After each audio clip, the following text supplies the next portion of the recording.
Welcome back to Voices of Long COVID. I'm your host, Noelle.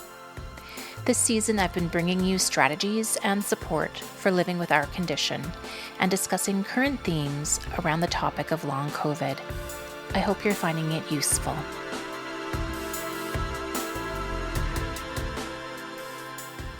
On today's episode, we are talking about what we have learned about COVID and long COVID. I am so pleased to be joined today by Dr. Jane McKay, a long-standing general internal medicine specialist in the Vancouver area with an interest in long COVID, ME/CFS, and fibromyalgia. Welcome to the podcast. Thank you. Can you start off by giving us a bit of your background? Oh, for sure. In terms of my professional background, I have been a general internal medicine specialist since 1998. And so for those that are unaware of what that specialty is in Canada, it's a specialty that is designed to try to meet the needs of the Canadian healthcare system where there's a distributed patient population. So I'm able to manage cardiac, lung, renal problems, etc. But also we do have an ambulatory based component.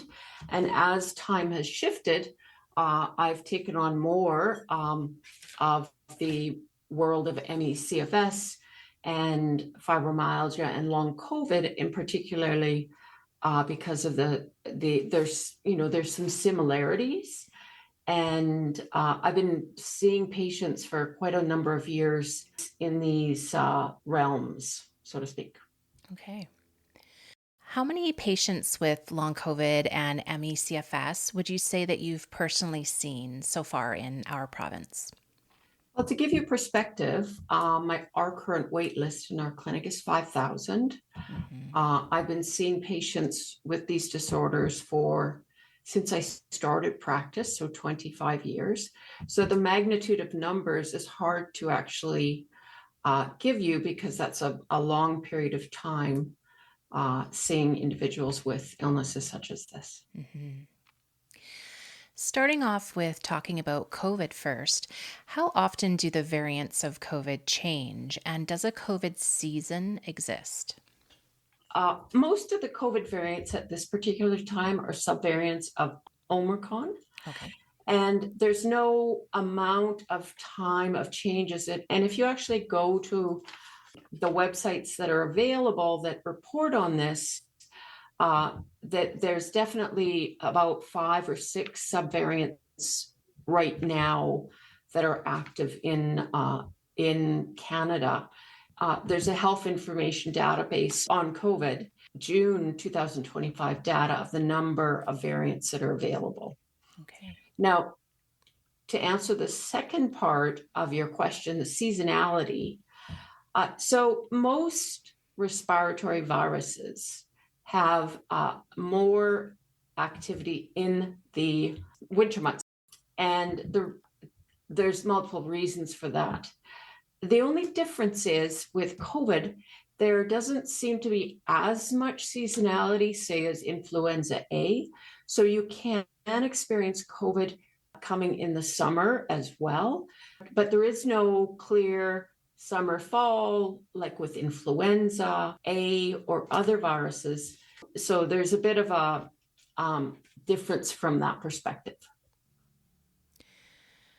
With the end of formalized testing and reporting in Canada, how can we know if COVID is in our area? Very good question. So there is still reporting that is available. You just have to search for it. So a lot of it exists on a website, and it comes from Health Infobase Canada CA/COVID-19. And that gives you real-time information. And also there is tracking of which provinces are experiencing more of a type of COVID variant than others. And that's also available for anyone that's interested. Although it is, I have to admit, it is much more difficult to find this kind of data. And you do have to dig quite a bit to find it. it's not the same as when we had COVID dashboards in every province, and you could go to the dashboard and see, etc. So it is harder to find out, but possible. How common is asymptomatic COVID in comparison to symptomatic COVID, obviously? Um, I can't give you a hard number on that one, because it is nowadays we can obtain in British Columbia COVID testing kits from the pharmacy, but you would not test yourself if you were asymptomatic. So it's hard to really even tease out that kind of information, right? Because we're not seeing amount of information. So to even know what the asymptomatic carriage rate is, it would be harder to find out. Mm-hmm. After much delay, there was finally the admittance that COVID is airborne. How long do aerosols stay in the air in a room? Very good question. What I found out thus far is there have been studies that look at this, and it's approximately, they say in the study, 20 minutes. Now, others have said up to an hour. So there is still that airborne capacity after an individual has left a room. Mm-hmm. So that leads to other parts of how we actually prevent that the remaining COVID that's in the air that we breathe. Mm-hmm. So even after someone leaves a room, if you were to enter an empty room or a bathroom, you could still potentially get infected. Yeah. How common is long COVID? Long COVID varies. In the initial part of the presentation of COVID, it was approximately 1 in 10. Now, so 1 in 10 would go on to develop long COVID. Now, as time has gone on, the Omicron virus has changed. It's less common, but there's less common to become someone who has long COVID. But that's variable in different places. So there is no hard number that says it's now 1 in 10. That's what before, when we had more data collection, that's what we used to say, 1 in 10. Can you share some of the data on long COVID in Canada? How many people have been affected, and how many people in Canada are unable to return to work? So very good question. I don't know if many of you have seen the Stats Canada reports that are published on a yearly basis. So the current estimation on the last report from 2024 was 3.5 million Canadians were suffering from long COVID. Now, it does go on in the last Statistics Canada report to break down how that has impacted individuals. So I'll just give you some snapshot of that. 21.7% of adults were always limited with symptoms. 32% were sometimes limited and were with symptoms, and 45% weren't limited. However, when you look at the degree of how it impacts employment, over 100,000 Canadians, this is from Statistics Canada, are unable to work or return to work because of long COVID or post-COVID condition, as they call it, with an additional over 600,000 having reported missing school or work for an average length of 24 days. So this is the current amount of information with regards to what we have from Statistics Canada, and this comes from July 2024.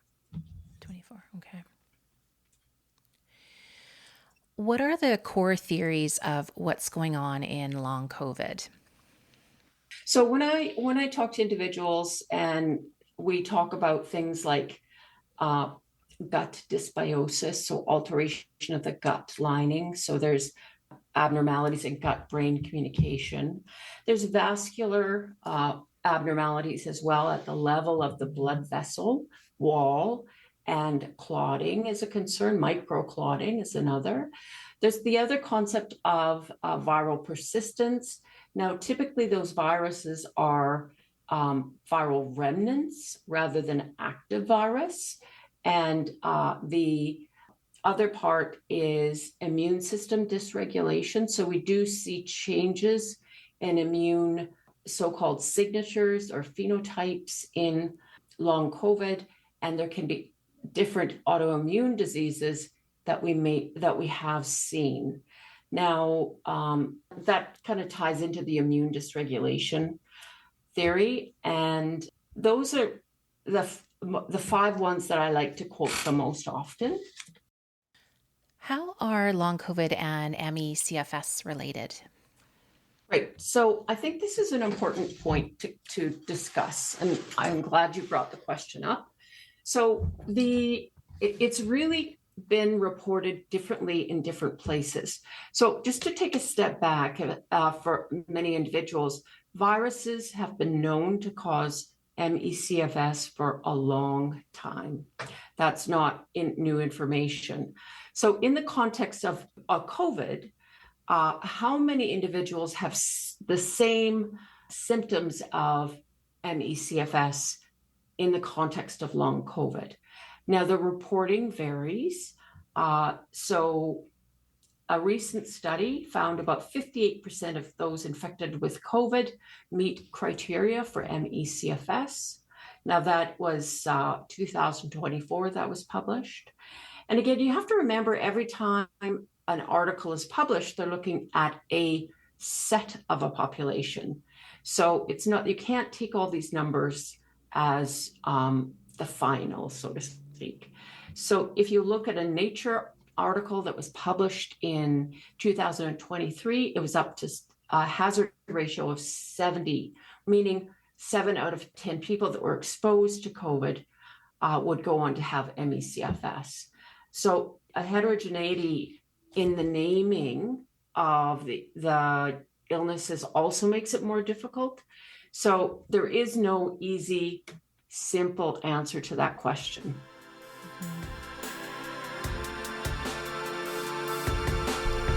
We need your help to spread the word about long COVID.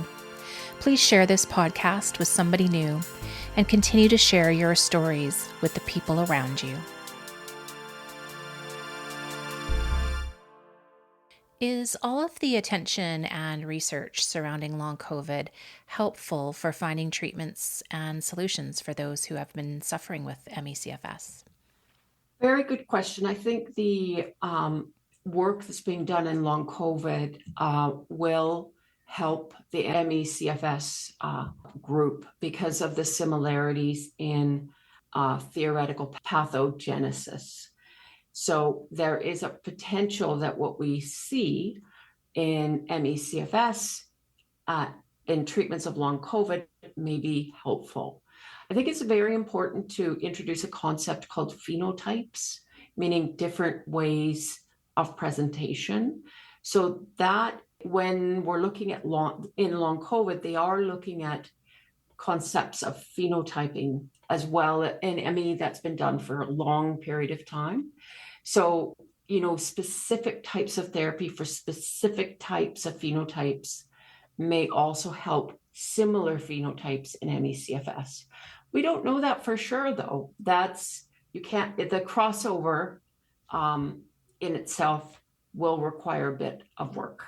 Mm-hmm. Why is it important for people with long COVID to prevent themselves from getting reinfected? Yeah, the one very simple reason that I tell all of my patients is every time you're reinfected, your symptom profile may get worse. So that's the big sort of take-home message I like to express to everyone that I see that has long COVID. Yeah, I've definitely experienced that myself. Every time I get reinfected, I get new symptoms, and it lowers my baseline for sure. Many people have developed POTS as part of their long COVID illness. Is non-COVID POTS the same as post-COVID POTS? There's differences. So POTS in the context of having long COVID has been studied well. And what some of the initial features we've seen is that there's a reduction in standing blood pressure and heart rate in long COVID patients. And also there's alterations in the sympathetic and parasympathetic nervous system that alter, in a way, the receptor response in different aspects of our body with regards to how the nervous system responds to the stressors of the volume changes or heart rate changes. There is no real treatment for long COVID as of yet, but what has been found to be helpful with symptom management in long COVID? Definitely. So I think with any illness, any nascent or new illness, you're going to look for other illnesses that have similarities to try to see if you can target symptoms. So I think the first thing to recognize is self-management and self-pacing and all those strategies that we know from the world of ME/CFS and other fatiguing illnesses also apply in the world of long COVID. However, when I see someone for long COVID, what I'm asking them first is, what are the symptoms that are the most bothersome for you? And then I start looking at how I can start working on symptom by symptom using treatments from other areas that are not evidence-based, and we are very clear on that have minimal cost and a very low side effect profile. So I think whenever you're making decisions and you don't have a lot of information, you want to make sure you don't harm someone. You want to make sure that the therapy is not expensive, and you also want to try to provide some degree of symptom relief for that targeted symptom. What would you recommend in terms of prevention? Definitely, I think prevention is the key for preventing reinfection, given we know that reinfection causes an increase in symptom burden.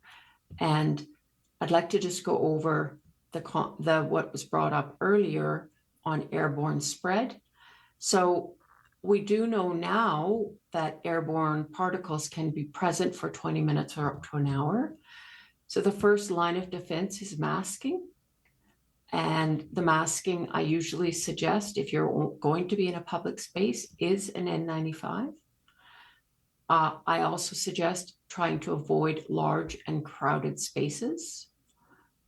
You can create air filtration systems within your own environment, but what we can't control is a building's air quality. So it's difficult to know what their air purification system is like. So the other thing to be aware of is there's lots of do-it-yourself models that are available, and I'll leave everyone to have a look for that. But the other thing is to note is they take out the virus, but not the CO2. And why is that important? Because CO2 monitoring can be what we call a surrogate to trying to assess air quality. So there are multiple CO2 monitors that are available, and they can help you determine the quality of the air that you may be in. So as I said, multiple meters are available, and the higher the CO2 parts per million, the poorer the quality of the air that you're in. So I have seen, at conferences and things, CO2 monitors. And if you have a poor CO2 part per million of over 1,000 or to 1,500, you do know that the air quality in that particular space is not as good as if it were less than 600. Those are the two numbers that we use. It just adds on that extra layer of protection for individuals, if they're going to be in spaces that are shared. Mm-hmm. Yeah, we have an AirNet, and when we see the numbers going up, we open the window, and that's quite effective at lowering that number. Yeah. Mm-hmm. Mm-hmm. Yeah, the cross breeze is another strategy that I often recommend. Just an anecdotal: open a window on both sides, let the cross breeze go, and that will help as well. Mm-hmm. Is there anything else you'd like to add? I think self-advocacy is unfortunately one of the ways that individuals that are struggling with long COVID have got to continue to work with. Take an advocate with you so that you can actually try to get support for your health issues, because they're valid, they're real, and 3.5 million Canadians have this. So this is important. And finally, physicians can educate. We do run a Project Echo, which is a learning hub through the Long COVID web monthly for physicians to come to learn more and more about long COVID. That's awesome.